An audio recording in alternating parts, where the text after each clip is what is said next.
Well, anybody who's used GPS on their car knows the confusion of longitude and latitude points. So that's why major automakers, including Ford and Mercedes, are now ditching numbers in favor of words. To explain how this could change our sense of direction forever is CTV science and technology specialist Dan Riskin. You're going to have to help me understand this story because I can't wrap my brain around it. First of all, can you explain how what three words, that's the name of it, works?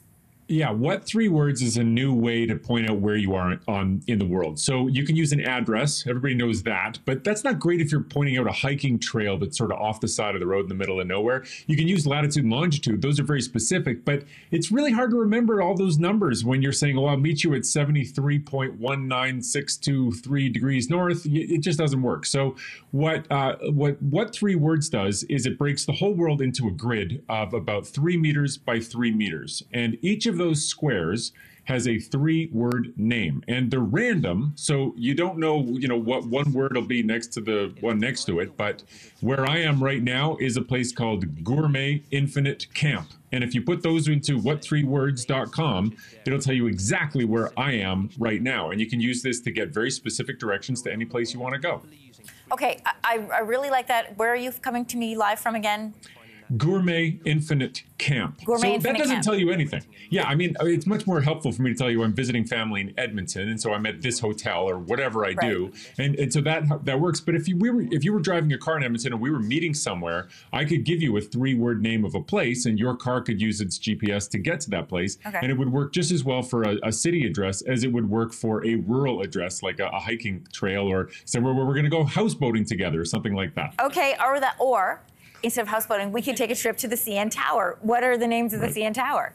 CN Tower is darken.fatter.bland. So that'll get us to the CN Tower. And the words don't mean anything, right? So that's one of the things that's tricky about it. But it's easy to remember, darken, flatter, bland. Okay, I'll meet you there in 1 hour. And it just works nicely that way. Okay, these are fun, so let's go through some more. Gross Mourne National Park. Gross Mourne. Well, I mean, I'm pointing out a 3 meter by 3 meter grid, so there's a whole bunch of different ones. But if you want to get this view, I would go to Magnificence Wrestling Apprentice. Okay, one of my favorite places, Waterton Lakes National Park. Fearlessly Silent Backwards. That's there you go. You can bring your horses there. Okay, and if we wanted to go to Lunenburg, where would we put in the GPS? The Fisheries Museum of the Atlantic is at Crinkle Tibia's Footballs. These sound like passwords.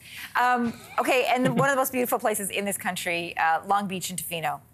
Sure. Payroll, overcooked, yelled. And the point is, like, if I tell you payroll, overcooked, yelled, and then you say, well, I'll meet you at payroll, overcooked, 20, then all of a sudden you'd be at a different place in the world. They're totally random. So you don't have any intuitive sense of where it is, but it's an easy way to remember a very specific location and an easy way to communicate it so that you're giving a very precise location without having to remember all these digits. And so it's nice that way, and hopefully it'll take on. There's a little bit of a code here. The company said big cities have short words, more remote places have longer ones, which explains why Gross Mourne's length had those lengthy coordinates. So how do they generate the words? How do they choose them?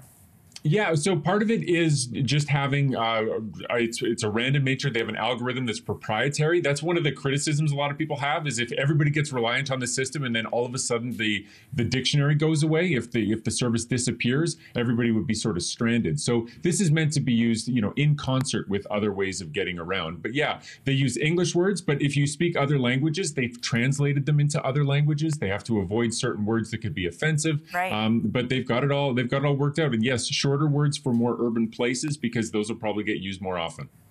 This is fascinating. Dan, thank you so much. Thank you. Hey, thanks for watching. If you liked this, be sure to subscribe here, or you can check out more Your Morning videos right here.